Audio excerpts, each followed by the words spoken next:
Tersangka dalam kasus tudingan ijazah palsu Presiden ke-7 RI Joko Widodo, Rai Suryo, menyatakan tetap pada sikapnya dan tidak mundur dari polemik yang tengah bergulir. Rai menyampaikan bahwa dirinya menyerahkan sepenuhnya kepada tim kuasa hukumnya terkait langkah hukum terbaik, termasuk kemungkinan penyelesaian perkara melalui mekanisme restoratif justice, RJ. Diketahui, Rai Suryo mendapatkan pendampingan hukum oleh Refly Harun.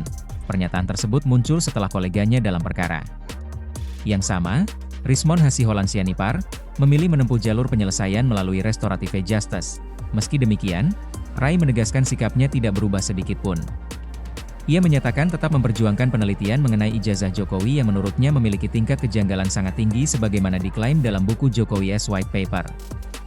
Rai bahkan menegaskan bahwa dirinya tidak mundur sedikit pun dari keyakinannya, dengan menyebut sikap tersebut sebagai kelanjutan dari klaim bahwa ijazah tersebut hampir seluruhnya dinilai bermasalah. Sementara itu, kuasa hukum Rai, Refly Harun, mengaku baru mengetahui langkah restoratif justice yang diajukan Rismon melalui pemberitaan media. Refly menegaskan pihaknya menghormati keputusan yang diambil Rismon selama berada dalam koridor hukum. Namun hingga kini tim kuasa hukum belum berhasil berkomunikasi langsung dengan Rismon sehingga belum dapat menentukan sikap lanjutan.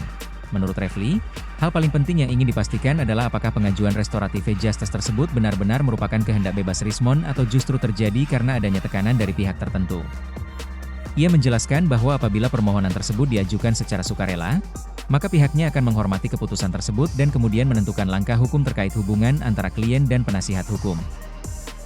Namun jika langkah tersebut diambil karena tekanan, Refly menegaskan pihaknya memiliki kewajiban untuk memberikan pendampingan agar proses hukum tetap berjalan secara adil. Refly juga menyinggung adanya laporan terhadap Rismon di Polda Metro Jaya yang dilayangkan kelompok yang mendukung Presiden Joko Widodo. Karena itu, pihaknya ingin memastikan apakah permohonan RJ benar-benar merupakan keputusan pribadi Rismon. Keputusan akhir dari tim kuasa hukum, kata Refly, baru akan ditentukan setelah mereka berhasil bertemu langsung atau berkomunikasi dengan Rismon untuk mengklarifikasi situasi tersebut. Sebelumnya, Direktur Reserse Kriminal Umum Polda Metro Jaya, Iman Imanuddin, menyatakan bahwa Rismon telah mengajukan permohonan restoratif justice kepada penyidik sekitar 1 pekan lalu. Penyidik telah menerima permohonan tersebut dan kini berperan sebagai fasilitator dalam proses penyelesaian perkara. Dalam kasus tudingan ijazah palsu terhadap Jokowi, Polda Metro Jaya sebelumnya menetapkan 8 orang sebagai tersangka yang terbagi dalam 2 klaster.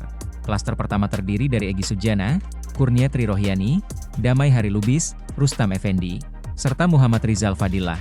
Sementara klaster kedua terdiri dari Rai Suryo, Rismon Hasiholan Sianipar, serta Tifauzia Tiasuma yang dikenal sebagai Dr. Tifa.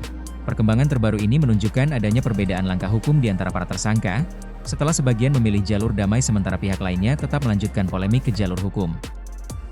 Download Tribun X sekarang, menghadirkan lokal menjadi Indonesia.